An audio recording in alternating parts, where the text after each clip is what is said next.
আসসালামু আলাইকুম, চলে আসছি আরেকটি নতুন ভিডিও নিয়ে। শুভ সকাল সবাইকে। সকাল সকাল চলে আসলাম ছাদ বাগানে।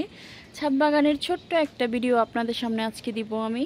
তো আমার ছাদ বাগানের অবস্থা হচ্ছে যে আমি এখন প্রায় সময় উঠতে পারছি না, যার জন্য আমি প্রত্যেক দিনের বা একদিন পর পর 2 দিন পর পর ডিটেলসগুলো আপনাদেরকে দিতে পারছি না। তো এই যে দেখেন, আজকে যেটার জন্য আমি মূলত আজকে সকাল সকাল উঠে গেলাম, মিষ্টি মিষ্টি রোদে, কুয়াশায় ঘেরা, হালকা শিশিরে ভেজা শুভ সকাল সবাইকে আবারও। তো আজকে আমি উঠে গিয়েছি, এই যে দেখেন আমার তেঁতুল সুন্দরী গাছ আজকে আপনাদেরকে দেখাচ্ছি। তেঁতুল সুন্দরী গাছটা দেখানোর পিছনে কিন্তু আমার আরেকটা কারণ আছে, সেটা হচ্ছে এই তেঁতুল গাছটা কিন্তু আমি নিয়েছি করোনার সময় নিয়েছিলাম।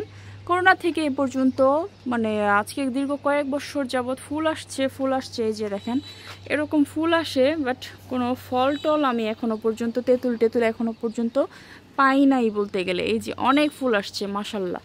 এই যে দেখেন প্রত্যেকটা ডালে ডালে কিন্তু অনেক ফুল এসেছে, ফুল খুব সুন্দর লাগছে এই ফুলগুলো। এই যে দেখেন আমি একটু জুম করে দেখাচ্ছি, এই যে অনেক ফুল এসেছে গাছগুলোতে, পুরোটা গাছে অনেক ফুল এসেছে। সবচেয়ে মজার বিষয় যেটার জন্য আমি আপনাদের সামনে আজকে আমার এই তেঁতুল সুন্দরী গাছটাকে নিয়ে হাজির হয়ে গিয়েছি, সেটা হচ্ছে ফুট করে আমি এসে দেখি সেদিন আসলে মোবাইল সেদিন নিয়ে আসা হয় নাই, যার জন্য আমি দেখাতে পারি নাই।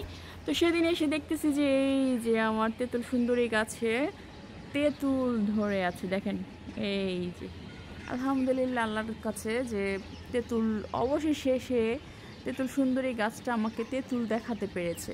তো এখানে একটা ধরেছে আর ওই যে ওখানে একটা ধরেছে তেঁতুল। এই দুটো তেঁতুল আমি পেয়েছি। এই যে দেখেন আপনাদেরকে একটু জুম করে দেখাচ্ছি আমি, এই যে দেখা যাচ্ছে আরেকটা তেঁতুল। এই তো এই দুটো তেঁতুল আসলে আমার গাছে আমি এসে দেখে আমি খুবই খুশি হই যে এত বছর পরে এটার বয়স হবে প্রায়, করোনা থেকে হিসাব করলে প্রায় 5 থেকে 7-8 বছর হবে। এই 5 থেকে 7-8 বছরে যে আমি এত সুন্দর একটা পাবো সেটা কল্পনা করতে পারি। আমি ভেবেছিলাম যে এটাতে তেঁতুল মেবি হবেই না। তো যাই হোক, আলহামদুলিল্লাহ আল্লাহর কাছে যে অবশেষে আমার তেঁতুল সুন্দরী গাছটা আমাকে তেঁতুল অন্তত পক্ষে দেখাতে পেরেছে সে। যাক আলহামদুলিল্লাহ আল্লাহর কাছে। তো এই ছোট্ট একটা ভিডিও নিয়ে আপনাদের সামনে আমি চলে আসলাম। সবাই দোয়া করবেন যেন এই ফুলগুলো টিকে বা থাকে। তো এটার জন্য আলাদা করে আমাকে একটু যত্ন নিতে হবে সেটার, আর আমি চেষ্টা করব গাছের এই বাকি যে ফুলগুলো আসছে লাস্টে সেগুলো টেকানোর জন্য। তো যখন হারভেস্ট করবো তেঁতুলগুলো, যদি আমার পারার মতো কোনো সুযোগ হয় সেটা আপনাদের সাথে শেয়ার করব। ধন্যবাদ সবাইকে, ভালো থাকবেন, সুস্থ থাকবেন সবাই। আমার তেঁতুল গাছের জন্য, তেঁতুল সুন্দরী গাছের জন্য সবাই দোয়া করবেন। আসসালামু আলাইকুম।